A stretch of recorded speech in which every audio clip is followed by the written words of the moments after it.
One of the things that I did when I was teaching school was model for my students things that I expected them to do. So where to start when you're forming a letter, or how to line up the numerals in a math problem, what to include in a persuasive paragraph. My all-time favorite activity, reading aloud with expression. And it was so fun to hear the growth in those kids from the beginning of the year till the end of the year. Now, that seems pretty basic when you're in a school setting, right? Of course, growth, modeled and expected. If that wasn't happening, your abilities as a teacher would be called into question. Interestingly enough, that is also one of the things that's necessary for creating a growth environment for adults at work. And it's wicked tip number 8. Growth is modeled and expected. Now, you may be thinking, well, of course, that happens at work. Does it? Really? Maybe you have those goals that you write down for your annual performance review. That's growth. Maybe, and maybe not. What I've seen and experienced myself is sometimes those can be sort of a check the box activity, but it doesn't really produce any significant growth in us. See, growth demands change.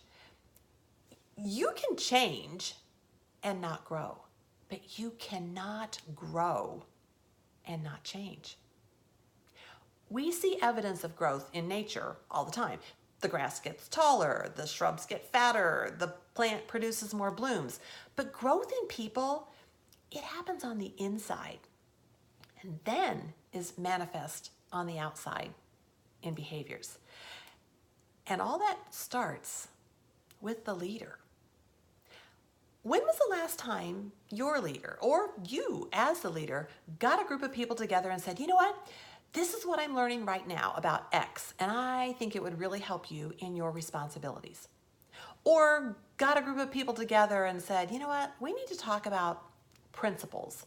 Things like motives, dependability, understanding people better, even forgiveness. And then not just, oh yeah, those are good, that's really important stuff, but well, how are we doing in each of those areas? What are we doing? What actions could we take that would help us to improve?